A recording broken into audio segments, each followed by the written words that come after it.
saudaraku yang kasih dalam nama Yesus, jadi perintah-perintah Tuhan ini tidak bisa kita penuhi dengan kekuatan kita. Kita perlu Roh Kudus yang sudah diberikan Tuhan kepada kita, menolong kita, saudaraku, menyanggupkan kita, ya, menggenapi semua perintah-perintah Tuhan dan larangan-larangan Tuhan. Jangan kamu menjadi serupa dengan dunia ini.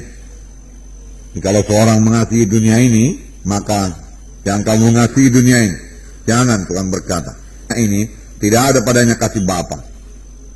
Jadi harus pilih salah satu, kasih dunia atau kasih Bapa. Kalau kita mengasihi dunia, kasih Bapa tidak ada, saudaraku. Kalau kita mengasihi Bapa, harus tidak boleh mengasihi dunia ini. Nah, itu juga, saudaraku, hanya bisa kita laksanakan, saudara, dengan kuasa Roh Kudus yang dianugerahkan Tuhan bagi kita. Kita biarkan Roh Kudus meneguhkan kita, mendiami hati kita, saudaraku, dan memimpin kita. Baru kita sanggup, saudaraku. Nah, saudara, jadi semua kita perlu penuh dengan Roh Kudus, saudaraku. Memang dari mulanya Tuhan sangat menekankan, saudaraku, mengenai Roh Kudus ini, saudaraku. Mengenai Roh Kudus. Selama dia di dunia ini, dia banyak, saudaraku, bicara mengenai Roh Kudus. Supaya murid-murid menerima Roh Kudus. Menerima Roh Kudus. Bahkan Yohanes Pembaptis, saudaraku, sudah berkata bahwasanya yang datang kemudian daripadaku, aku tidak berlayak melepaskan tali kasutnya, dialah akan membaptiskan kamu dengan Roh Kudus dan api. Jadi Yohanes Pembaptis sudah mengerti, saudaraku, akan Roh Kudus, saudaraku. Nah, saudara, Tuhan Yesus juga menekankan kepada murid-muridnya supaya mereka menunggu di Yerusalem, saudaraku, dan supaya penuh dengan Roh Kudus. Jadi semua kita penuh dengan Roh Kudus, karena bagi kamulah perjanjian itu, dan bagi sekalian orang yang telah dipanggil Tuhan, bagi yang jauh-jauh, bagi kita lah perjanjian itu. Terlebih kita yang hidup pada akhir zaman ini, saudaraku, di mana kasih manusia sudah banyak luntur, saudaraku, di mana dunia kelihatannya menguasai segala sesuatu, dan kita tidak berasal daripada dunia ini dan tidak boleh mengasihi dunia ini. Maka kita butuh sekali, selalu, senantiasa penuh dengan Roh Kudus, penuh dengan Roh Kudus. Saudaraku, Tuhan Yesus mulai pelayanannya, saudaraku, setelah dia dipenuhkan dengan Roh Kudus. Sebelum penuh dengan Roh Kudus, dia tidak melayani. Dalam Lukas 4, saudaraku, ayat 1 dan 2. Ya, diterangkan mengenai Yesus, ya. Yesus yang penuh dengan Roh Kudus kembali dari Sungai Yordan, lalu dibawa oleh Roh Kudus ke padang gurun. Nah, di situ dia tinggal 40 hari lamanya dan dicoba iblis.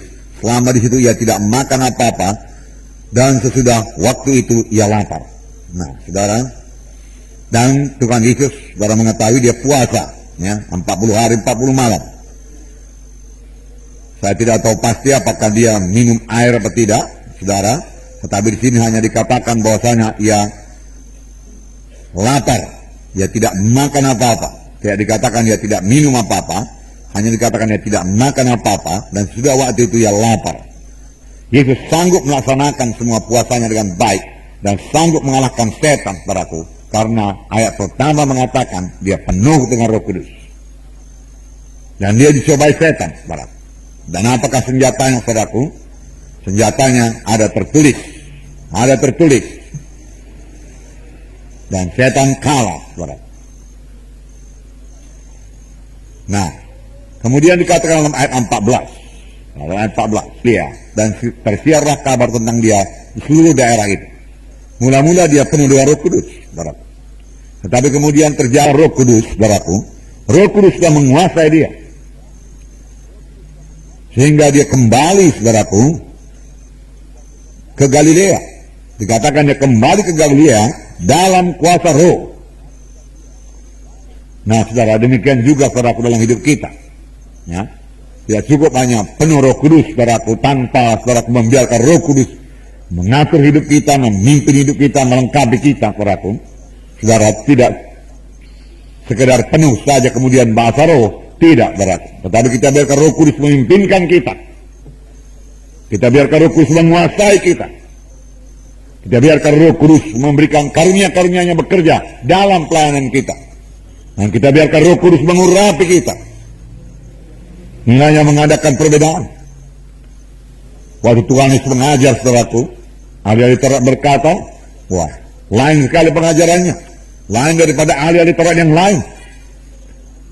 Mengapa dia bisa mengajar demikian? Kuncinya yaitu Roh Kudus. Roh Kudus. Ya, dalam Lukas 4 ini juga, 18, dikatakan, Roh Tuhan ada padaku. Oleh sebab Ia telah mengurapi aku untuk menyampaikan kabar baik kepada orang-orang miskin. Dan Ia telah mengutus aku untuk memberitakan pembebasan kepada orang-orang tawanan dan penglihatan bagi orang-orang buta, untuk membebaskan orang-orang yang tertindas, dan untuk memberitakan tahun rahmat Tuhan telah datang. Ayat 20, kemudian Ia menutup kitab itu, memberikannya kembali kepada pejabat, lalu duduk. Dan mata semua orang dalam rumah ibadat itu tertuju kepadanya. Lalu Ia mulai mengajar mereka, katanya, pada hari ini genaplah nas ini sewaktu kamu mendengarnya. Yaitu kan Yesus mengatakan, Roh Tuhan ada padaku, dan Ia mengurapi aku. Jadi Yesus mengakui bahwasanya Roh Kudus mengurapi dia.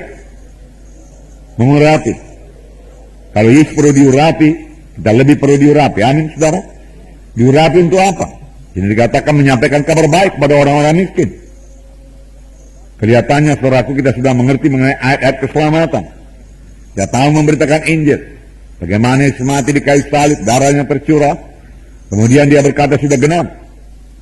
Dia mati, kemudian bangkit daripada kematian. Ya. Dan firman Tuhan berkata, kamu ditebus bukan dengan emas dan perak, tapi kamu ditebus dengan darah yang mahal, darah domba yang tidak bercacat celah, yaitu darah Kristus. Haleluya, itulah Injil. Saudara, tetapi memberitakan Injil tanpa urapan Roh Kudus, saudaraku, adalah mematikan. Hanya huruf saja mematikan. Kita butuh urapan Roh Kudus untuk menyampaikan kabar baik. Sama sebagaimana Yesus diurapi Roh Kudus, baru Dia bicara. Urapan, jubah.